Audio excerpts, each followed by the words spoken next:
Tokiko kazetaritzaren erronkez berba egiteko elkartu ginen azaroaren 15ean Euskal Herriko Unibertsitateko Gizarte eta Komunikazio Zientzien Fakultatean. 3 adituk eman ziguten euren ikuspuntua. Jone Goenetxea, Tokiko hedabideak biltzen dituen Tokiko elkarteko presidenteak, Javi Zabala, Bilbo Hiria Irratiko kazetariak, eta Maria González Gorosarri, EHUko irakasle eta ikerlariak. Hona hemen esandakoaren laburpena. Kazetaritzaren mundua erabat aldatzen ari da, eta gaur egun batez ere mugikorraren erabilerarekin eta sare sozialek izan duten eraginarekin, kazetaritza egiteko moduak ere aldatzen ari dira.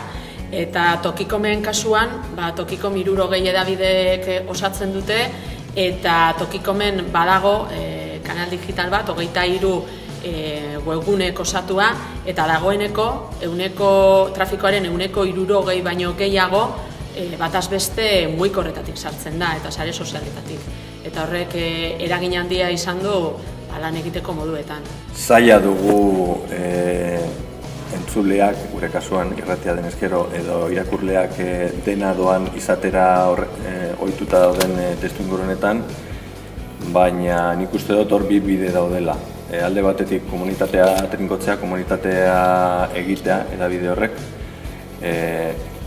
ordaintzeko prest dagoen hartzaileak lortu, edo beste batzuek irakurri eta entzuna ahal izan dezaten ordaintzeko prest dagoenak, eta bestetik, eta zer esanik ez euskarazko hedabideen kasuan, instituzioen implikazio bat, tokiko instituzioek ulertu behar dute, zerbitzua dela, zerbitzu informatiboa eta zerbitzua euskararen aldetik, eta horren aldeko apustu sendoa egin. Kalitatea ulertu egiten duguna, kazetaritzaren kalitatea ulertu egiten duguna, berez izango litzateke profesionaltasuna.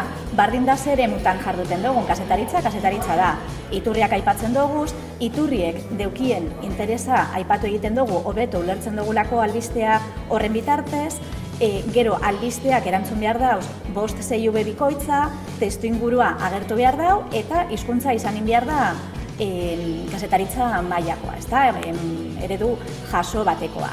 Horrek parametroekin neurtu egin daiteke zein izan den albiste horren kalitatea, eta bardin da, esan bezala, tokikoa etedan edo nazioartean mailako egunkari batena. Kontua da, honek ikusleek edo hartzaileek ez dabe kalitatea aztertzen. Eure kontsumitu egiten dabe gustatzen jakena.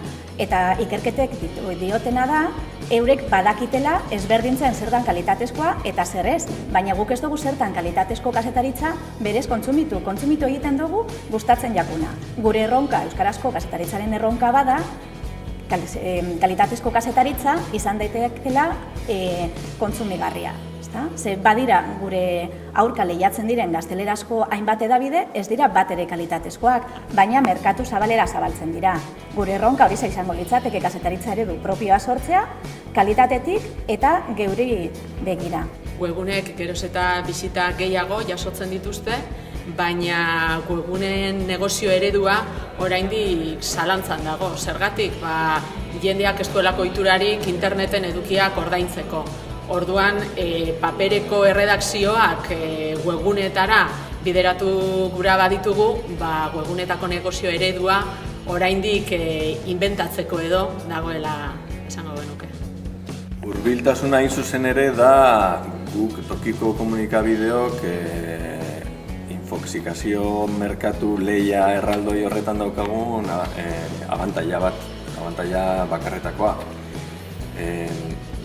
Jendeak ez badu eta guana hurbiltasun horren bila ez bada abiatzen, ez da etorriko gure gana. Badaude milaka hedabide eta erderazkoak kontutan hartzen baditugu, danokaren eskero ere erdaldunak. Gu gara tanta bat hor ozeanoan, hurbiltasuna da gure gana jentea etortzeko motibo nagusia.